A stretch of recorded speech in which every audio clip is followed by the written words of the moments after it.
Hello friends, स्वागत है आप सभी का हमारे यूट्यूब चैनल सफलता स्टडी में। देखिए फ्रेंड्स, यहाँ पर आपको SSC CHSL tyre first exam का एनालिसिस कराया जा रहा है, जो कि आज 19 अक्टूबर की फर्स्ट शिफ्ट का है।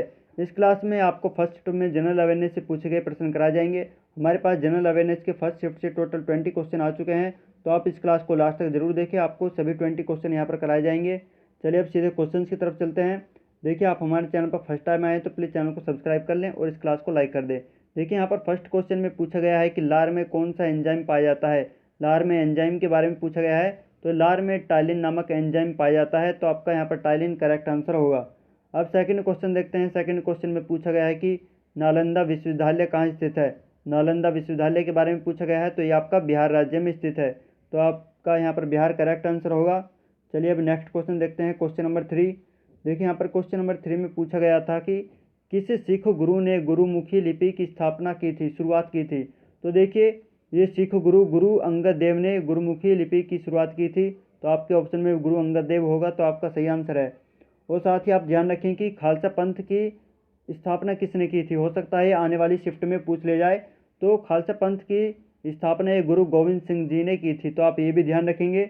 चलिए अब नेक्स्ट क्वेश्चन देखते हैं, क्वेश्चन नंबर 4। देखिए, यहाँ पर क्वेश्चन नंबर 4 में पूछा गया है कि करतारपुर साहिब किस नदी के किनारे पर स्थित है। करतारपुर साहिब किस नदी के किनारे पर स्थित है, यह पूछा गया है, तो ये आपका रावी नदी के किनारे पर स्थित है, तो आपके ऑप्शन में रावी नदी दिया गया होगा, तो आपका सही आंसर है। देखिए, आपको क्लास पसंद आ रही है तो प्लीज़ क्लास को लाइक ज़रूर कर दें। देखिए, टायर 1 कंप्लीट होने के बाद आपको टायर 2 डिस्क्रिप्टिव एग्जाम की भी तैयारी कराई जाएगी, तो आप चैनल को सब्सक्राइब जरूर कर लें। टायर 2 जो आपका डिस्क्रिप्टिव एग्जाम होता है, उसकी आपको बेहतर तरीके से तैयारी कराई जाएगी। चलिए अब नेक्स्ट क्वेश्चन देखते हैं। देखिए, यहाँ पर क्वेश्चन नंबर 5 लिया गया है। इसमें पूछा गया था कि राष्ट्रपति का कार्यकाल कितना होता है। राष्ट्रपति के कार्यकाल के बारे में पूछा गया था, तो राष्ट्रपति का जो कार्यकाल वो 5 वर्ष का होता है, तो आप ध्यान रखेंगे भारत के राष्ट्रपति का कार्यकाल 5 वर्ष का होता है। और वर्तमान समय में राष्ट्रपति श्री रामनाथ कोविंद जी हैं, तो आप ये ध्यान रखें, क्योंकि एग्जाम में राष्ट्रपति और प्रधानमंत्री से संबंधित भी प्रश्न पूछ ले जाते हैं। अब प्रश्न नंबर 6 की बात करें, तो यहाँ पर पूछा गया है कि ऊर्जा का मात्रक क्या होता है। देखिए, ऊर्जा के मात्रक के बारे में पूछा गया है, काफ़ी सिंपल प्रश्न पूछा गया था, तो ऊर्जा का मात्रक ये आपका जूल होता है, तो यहाँ पर जूल ये आपका करेक्ट आंसर है। अब प्रश्न नंबर 7 है। इसमें पूछा गया था कि लॉन टेनिस से कौन खिलाड़ी संबंधित नहीं है। संबंधित नहीं है पूछा गया था, तो उसमें 4 ऑप्शन थे आपके, 3 तो संबंधित थे और जो एक संबंधित नहीं थी वो मनिका बत्रा थी, क्योंकि ये टेबल टेनिस से संबंधित है।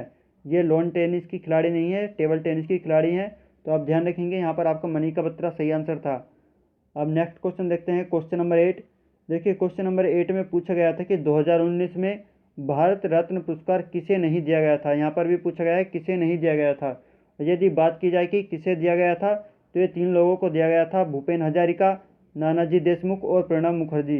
भूपेन हजारिका और नानाजी देशमुख को ये मरणोपरांत दिया गया था, तो आप ध्यान रखें 3 लोगों को दिया गया था, और जो आपका 4th ऑप्शन होगा वो आपका करेक्ट आंसर हो जाएगा। अब नेक्स्ट क्वेश्चन देखिए, यदि आपके ऑप्शन में यूनेस्को के बारे में पूछा गया था, ये क्वेश्चन करेक्ट नहीं मालूम चला है, एक स्टूडेंट्स ने बताया कि यूनेस्को के बारे में पूछा गया है, तो ये देखिए यदि इसके मुख्यालय के बारे में पूछा गया होगा तो आपका पेरिस फ्रांस में स्थित है। चलिए अब नेक्स्ट क्वेश्चन देखते हैं, क्वेश्चन नंबर 10। देखिए, क्वेश्चन नंबर 10 भी आपको पूछा गया था कि निम्न में से कौन श्रीलंका का खिलाड़ी नहीं है पूछा गया है कि श्रीलंका का कौन खिलाड़ी नहीं है। तो आपके जो ऑप्शन इस प्रकार से होंगे, एंथेलो मैथ्यूज, थिसारा परेरा, लसित मलिंगा, इस प्रकार से होंगे। और उसमें एक ऑप्शन देखिए आपका केदार जाधव दिया गया था, तो ये आपके भारत के खिलाड़ी हैं, तो ये आपका यहाँ पर सही आंसर होगा। अब देखिए प्रश्न नंबर जो 11 है, किसी डांस से रिलेटेड प्रश्न पूछा गया था, तो यदि गुजरात के बारे में पूछा गया होगा तो आपका गरबा नृत्य से यहाँ पर सही होगा। गुजरात का नृत्य गरबा नृत्य है, तो आप ध्यान रखेंगे यहाँ पर गरबा नृत्य आपका सही आंसर है। देखिए करेक्ट इसका क्वेश्चन क्या है, किस स्टेट के डांस के बारे में पूछा गया है, तो आप कमेंट में ज़रूर बताएं। अब देखिए प्रश्न नंबर यहाँ पर 12 पूछा गया है। प्रश्न इस प्रकार से पूछा गया था कि नदी पहाड़ों पर से नीचे आने पर क्या बनाती है, किस चीज़ का निर्माण करती है। तो देखिए, नदी जो पहाड़ों पर से नीचे आ जाती है तो वो डेल्टा का निर्माण करती है, तो आपके ऑप्शन में यदि डेल्टा दिया गया होगा तो डेल्टा आपका करेक्ट आंसर है। यदि प्रश्न इस प्रकार से पूछा गया कि एक साथ पहाड़ों पर से जो नदियों का पानी आ जाता है तो वो किस में परिवर्तित हो जाता है, तो बाढ़ का रूप भी ले लेता है। यदि इस प्रकार से पूछा गया होगा तो आप बाढ़ आंसर लगाएंगे। आप प्रश्न नंबर देखिए यहाँ पर 13 है, बुक से रिलेटेड पूछा गया है कि सबका साथ सबका विकास पुस्तक किसने लिखी है। तो देखिए सबका साथ सबका विकास ये पुस्तक श्री नरेंद्र मोदी जी की है, जो कि वर्तमान में भारत के प्रधानमंत्री हैं। इनकी पुस्तक है सबका साथ सबका विकास। अब प्रश्न नंबर 14 देखेंगे। देखिए यहाँ पर प्रश्न नंबर 14 में पूछा गया था कि नीले लिटमस पेपर को लाल कौन कर देता है। देखिए जो अम्ल होता है वो नीले लिटमस पेपर को लाल कर देता है। तो आप ध्यान रखें, आपके ऑप्शन में अम्ल दिया गया होगा, तो आपका सही आंसर है। अब प्रश्न नंबर 15 की बात करें तो इसमें पूछा गया था कि किस मौर्य शासक ने बौद्ध धर्म को अपनाया था।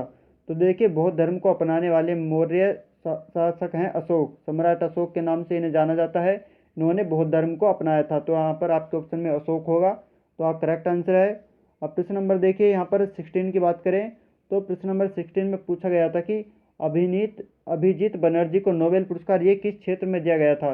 तो देखिए अभिजीत बनर्जी को 2019 में नोबेल पुरस्कार ये अर्थशास्त्र के क्षेत्र में दिया गया था। और उनके साथ देखिए इनकी पत्नी एस्थर डुफ्लो और इनके सहयोगी माइकल क्रेमर को भी यह पुरस्कार दिया गया था।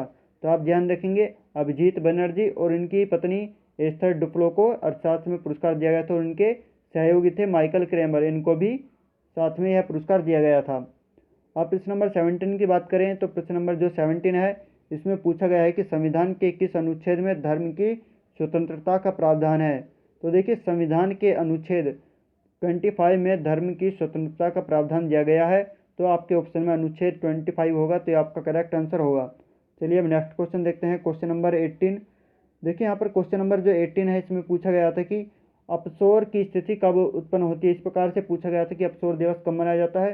तो देखिए अपसोर की स्थिति ये 5 जुलाई को उत्पन्न होती है। तो 5 जुलाई आपके ऑप्शन में दिया गया होगा, तो करेक्ट आंसर है। यदि उपसोर के बारे में पूछा गया होगा तो उपसोर 3 जनवरी को मनाया जाता है और ये अपसोर 5 जुलाई को। तो आप दोनों ध्यान रखेंगे, हो सकता है इनमें से कोई एक आने वाली शिफ्ट में पूछ ले जाए। देखिए प्रश्न नंबर जो यहाँ पर 19 की बात करें तो प्रश्न नंबर 19 में पूछा गया था कि मुगल शासकों के क्रम बताना था। वो उसमें दिए गए थे तो क्रम से लगाना था। तो देखिए सबसे पहले बाबर आता है, मुगल काल का शासक बाबर, फिर हुमायूं, उसके बाद अकबर, फिर जहांगीर, शाहजहां और औरंगजेब। इस तरह से इनका ये क्रम है। तो आपके ऑप्शन में इस प्रकार से दिए गए होंगे, तो आपने सही आंसर लगाया होगा। तो आप ध्यान रखें, बाबर, हुमायूं, अकबर, जहांगीर, शाहजहां और औरंगजेब, इस प्रकार से इनका क्रम है। आप प्रश्न नंबर देखिए यहाँ पर 20 में पूछा गया है कि 47वें CJI कौन है, चीफ जस्टिस ऑफ इंडिया के बारे में पूछा गया है। तो ये शरद अरविंद बोबडे हैं, जो कि 47वें CJI हैं। तो आप ध्यान रखें, यहाँ पर शरद अरविंद बोबडे आपका करेक्ट आंसर है। देखिए हमने यहाँ पर आपको 20 क्वेश्चन बताए हैं। तो आपको यह क्लास कैसी लगी कमेंट करके जरूर बताएं।